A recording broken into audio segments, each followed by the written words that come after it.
इंदौर में बढ़ते कोरोना प्रकरणों को देखते हुए सख्ती पर विचार किया जा रहा है। आज शाम तक इस पर फैसला लिया जा सकता है। दरअसल वर्ष 2021 में गुरुवार रात पहली बार 200 के पार नए संक्रमितों का आंकड़ा सामने आया है, तो वहीं एक कोरोना संक्रमित की जान चली गई है।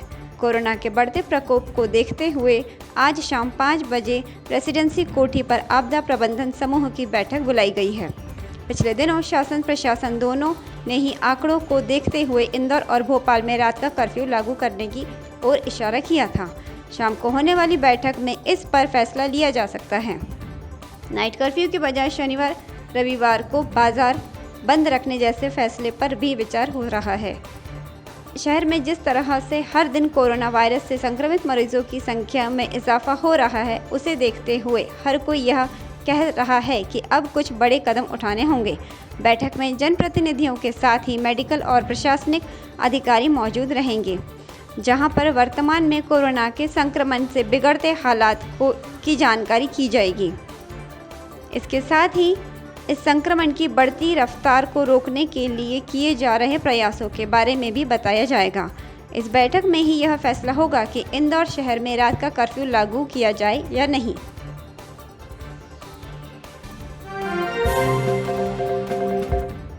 आरक्षण का मामला फंसे होने के वजह से प्रभारी पदोन्नत का रास्ता निकलने के बाद 493 पुलिस कर्मियों के कंधे पर 3 फीती और सितारे लगेंगे।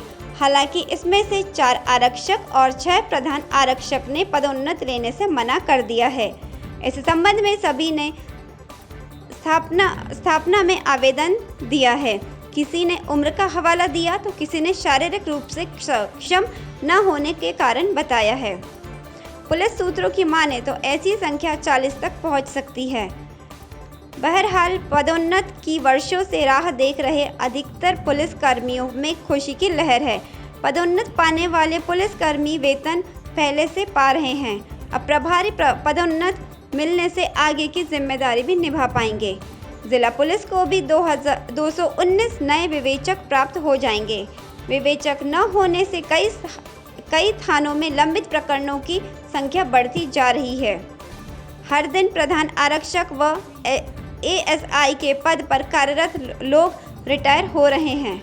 एसपी सिद्धार्थ बहुगुणा ने प्रधान आरक्षक संजय मिश्रा के कंधे पर सितारा लगाकर पदोन्नत की बधाई दी।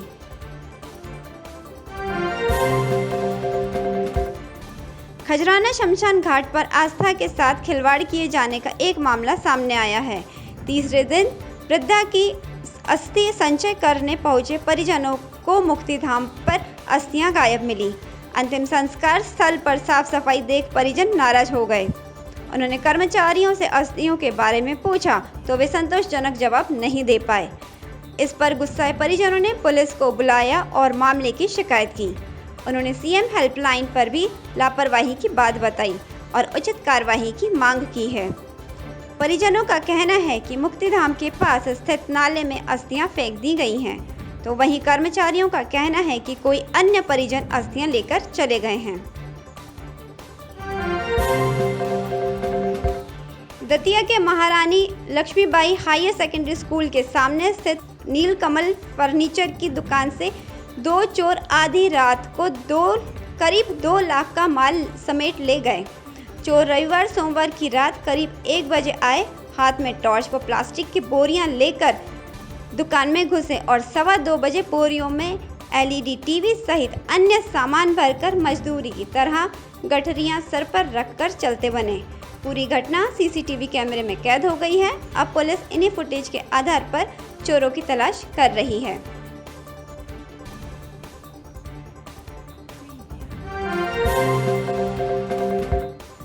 प्रदेश में कायाकल्प अवार्ड 2020-21 के नामों की घोषणा कर दी गई है। जबलपुर के विक्टोरिया जिला अस्पताल ने बाजी मारते हुए पहला स्थान प्राप्त किया है। भोपाल को दूसरा तो विदिशा को तीसरा स्थान प्राप्त हुआ है। सिविल या सामुदायिक अस्पताल में जबलपुर के पाटन सीएचसी को दूसरा स्थान प्राप्त हुआ है। पहला स्थान सीहोर जिले के सीएचसी इच्छावर को मिला है। निरंतर उत्कृष्टता में एल्गिन जिला अस्पताल ने 10 लाख रुपए का अवार्ड जीता है।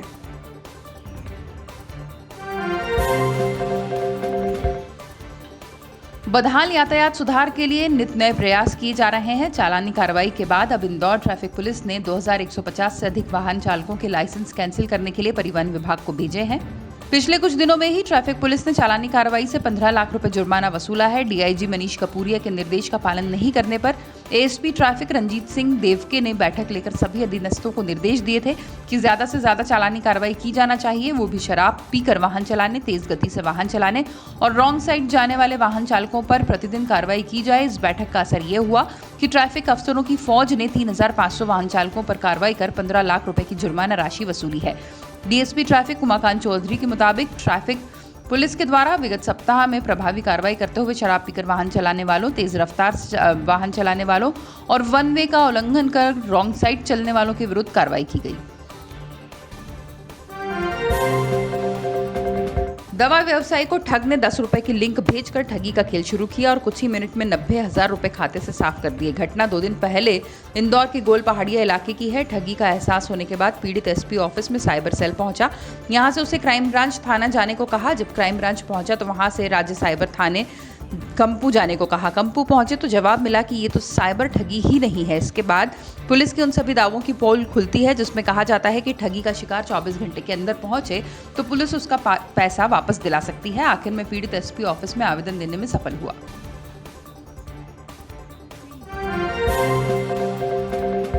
ज्योतिरादित्य सिंधिया की कांग्रेस में सशर्त वापसी का रास्ता साफ हो गया है। वो कांग्रेस नेता जो अब तक ये नहीं चाहते थे कि सिंधिया किसी भी तरह कांग्रेस में वापस आए, अब वो खुद सिंधिया की वापसी के लिए सहमत हैं।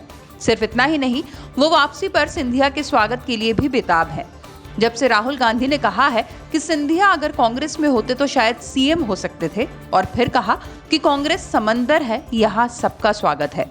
बस इसके बाद से ही ये कयास लगने लगे हैं कि राहुल गांधी ने सिंधिया को बहुत बड़ा हिंट दे दिया है कि वो उनकी वापसी के पक्ष में है। उसके बाद से ही कांग्रेस के सुर बदले हुए हैं। कांग्रेस के वरिष्ठ विधायक कांतिलाल भूरिया पहले सिंधिया के लिए कुछ अपशब्द कहते सुने गए, पर अगले ही दिन उनके सुर भी बदल गए। भूरिया ने साफ कहा कि अगर सिंधिया चाहे तो पार्टी में वापसी कर सकते हैं। हालांकि भूरिया ने यह भी कहा कि सिंधिया की वापसी सशर्त ही होगी। भूरिया ने कहा कि सिंधिया का माफीनामा यानी कि लिखित तौर बीजेपी में जाने पर सिंधिया माफी मांगेंगे तो ही उनकी कांग्रेस में वापसी हो सकती है। हालांकि ये शर्त भूरिया ने रखी है, उस पर पार्टी आलाकमान ने कोई टिप्पणी नहीं की है। इस भूचाल के बाद वैसे भी सिंधिया खामोश ही नजर आ रहे हैं। आने वाले वक्त में उनका रुख क्या होगा, फिलहाल इसका अंदाजा लगाना आसान नहीं है।